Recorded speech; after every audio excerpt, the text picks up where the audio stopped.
खुलुमबाय गोजोन फुंबिलिनि बयनिसिमबो गाहाम हामलायनाय जासिहरनाय जाबाय। आसा खालामो नोंथांमोनहा गासै मोजाङै दं। बे समाव आं नोंथांमोननि सिगाङाव फुंबिलिनि मोननैसो खौरां लाना फैलायबाय। अन्नानै भिडिअखौ स्किप खालामाजासे जोबजासिम नायलांदो। दिनैनि फुंबिलिनि मोननैसो खौरांफोरा जाबाय। गिबि रादाबाव दं।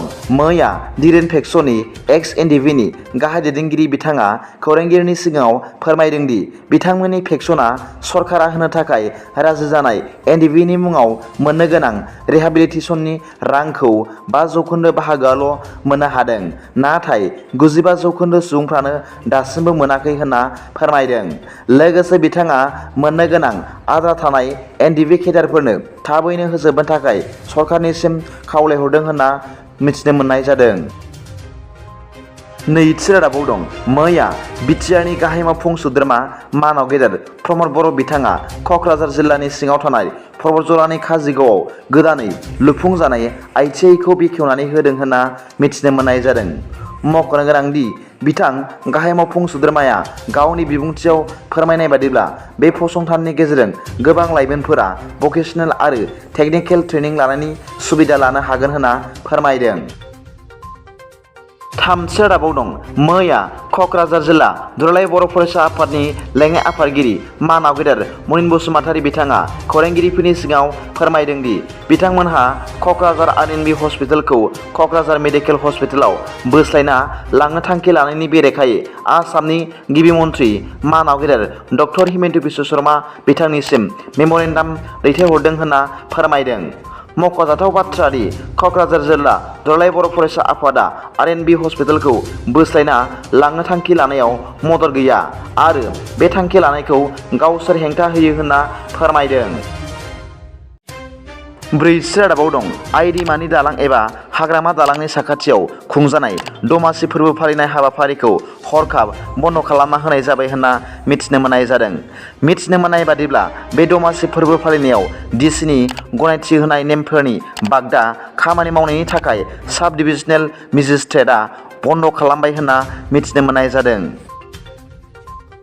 बाथि रादाबाव दं। आसामनि सानै हमगार्डआ बाखनायथाव हाबा मावदों। 20 लाख रां घुस हिसाबै होनाय रांखौबो आजावाखै बे सानै हमगार्डआ। मिथिनो मोननाय बादिब्ला थांनाय 17 जानुवारि खालि फुंनि 3:30 रिंगायाव गंसे मारुति एल्ट' अट'मबाइल गारिखौ बे सानै हमगार्डफोरा लाखिहोदोंमोन। बे गारियाव गोबां ड्राग्स दोनखोमानाय दंमोन होनना मिथिनो मोननाय जादों। बेनिखायनो बे गारियाव थानाय ड्राग्स फालांगिरिया 15 निफ्राय बारायनानै 20 लाख रां घुस हिसाबै होनानै गावनि गारिखौ बारहोनो खावलायदोंमोन। नाथाय बे हमगार्ड सानैया रांखौ नाजावाखैमोन आरो उनाव पुलिस हान्जाखौ लेंहरनानै हमहोदोंमोन होनना मिथिनो मोननाय जादों। मख'नो गोनां बाथ्रा दि बे गारिनिफ्राय पुलिसफ्रा 7,59,200 याबा टेब्लेटफोर बोखांनो हादोंमोन होनना मिथिनो मोननाय जादों आरो बे याबा टेब्लेटफोरनि बेसेना 40 कौटि जागौमोन होनना मिथिनो मोननाय जादों।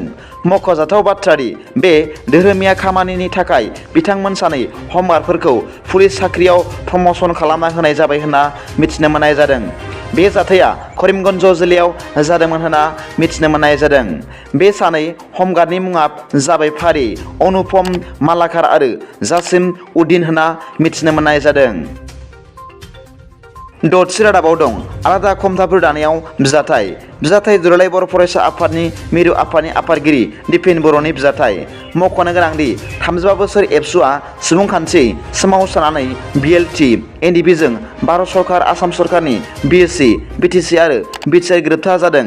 नाथाय सोरनिबा थाखाय गोजोन गोरोबथाजों लोब्बा लानानै बर' हालामनि जिल्ला एबा गामि दानख'नानै गुबुन रायजोजों दाजाबदेरनायखौ एबसुआ जेब्लायबो गनाया होनना रोखा खालामनानै होदों।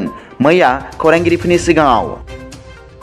दिनैनि फुंबिलिनि मोननैसो खौरांफोरा दा बेखिनिल'मोन। भिडिअखौ मोजां मोनदोंब्ला अननानै लाइक आरो साबस्क्राइब खालामनो दाबाव आरो बेल आइकनआबो थुनानै ला, जाहाथे आं गोदान निउस आपडेट लानानै फैब्ला नोंथांनियाव सिगांग्रो नटिफिकेसन सौहैयो। दा बेलासिनि रादाबाव नोंथांमोनखौ आंनि चेनेलाव गोसो गोथारै बरायहरनाय जाबाय। गोजोन्थों। एसेनोसै। जय बर' हारिनि जय।